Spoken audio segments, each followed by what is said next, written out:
number 2 of the Build Your Golf Swing video series. Okay, I hope you enjoyed video number 1 with grip and setup position. Today we're going to start swinging the golf club.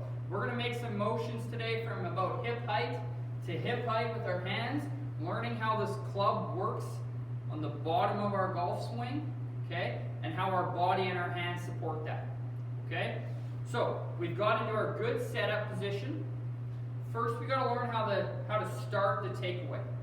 Okay, the way that I like to feel like I start the takeaway is my arms are really relaxed, but my forearms and hands are very quiet in terms of minimal rotation of the forearms, minimal movement of the hands in the first part of the takeaway.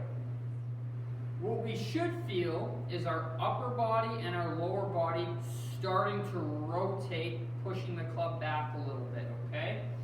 So, when we have setup position here, we're going to feel our left shoulder for a right-handed golfer, so our lead shoulder starts to move under our chin, okay? We're not going to make a full rotation today, okay? But it's going to start rotating under our chin. As we said earlier, our hands and arms are very quiet. If I hold this club out in front of me in a good setup position and start to move my lead shoulder under my chin, my takeaway starts to look like this. What you'll notice is my hands start to move back, up, and inwards. Okay? So they go back, up, and in. What you'll notice is my club head stays out in front of me. Okay? I have this orange stick here that we used in video 1, but today it's sitting underneath my hands. If you lay down a stick here to help you with this, the hands would stay inside of this red stick as I take the club away, and the club head would stay to the outside.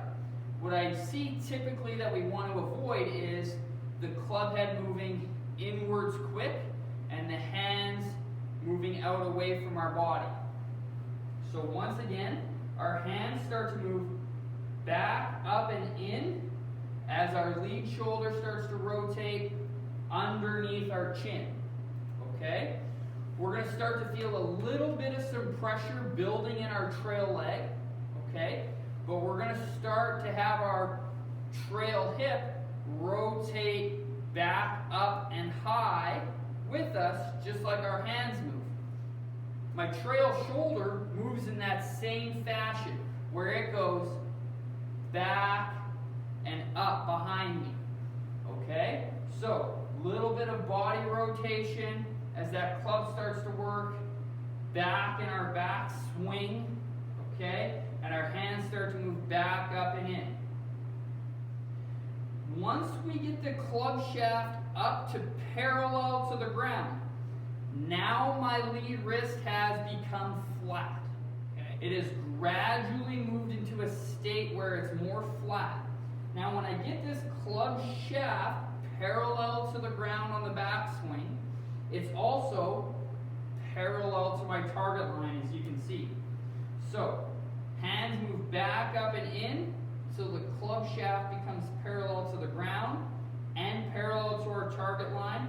My lead hand has now become flat, and my trail hand has started to increase in a little bit of bend. So a little bit of body rotation as we work back to there. Now that's the first part of our takeaway, and that's all we're going to go back today. But we're going to start to go through the shot as well. Okay? When we start to go through the shot, we're going to transfer some pressure and some weight into our lead side.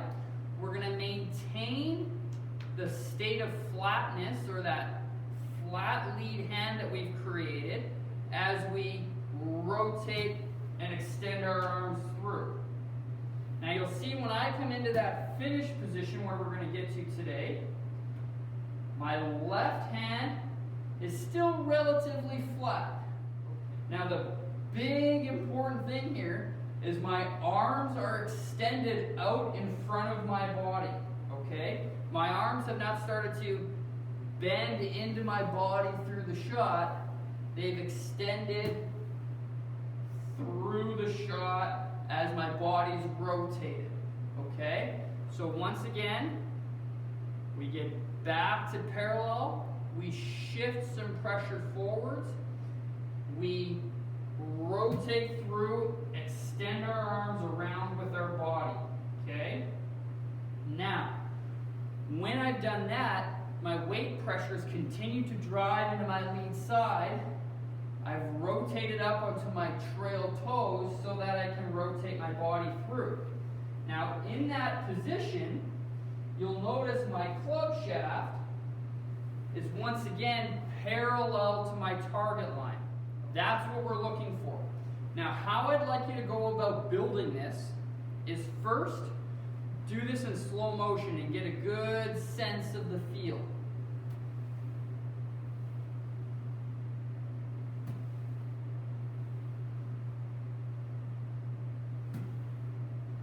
Once you feel pretty comfortable and get a good sense of it, let's start to pay attention where the club strikes the ground.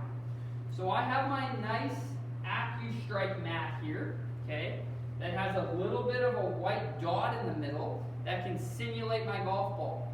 Now the idea is we want to hit the golf ball with a slightly descending blow, okay? So we want to strike the ground on the front edge and forwards of the golf ball. So we're going to pay attention to where our club strikes the ground as we make this motion, and I'm going to get some feedback here from my AccuStrike mat.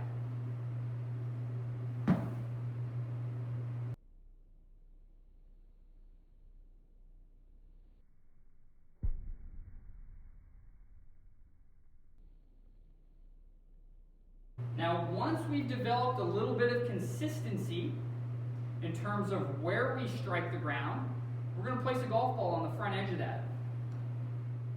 And we're going to work our way through the motion here, just hitting little half shots. Now, you can do this at home with a crumpled up piece of paper or a wiffle ball, okay?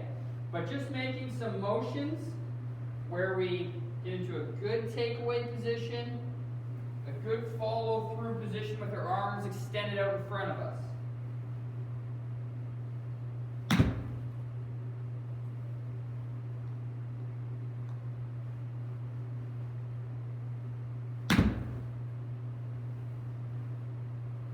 Now remember when we're doing this, that we're swinging the club, okay? So I want you paying attention to how the club gets back and where we finish, okay? Everything else on the bottom, I want you to let it happen naturally. Take some time working on this and then visit me for video 3 and we'll start to grow that golf swing.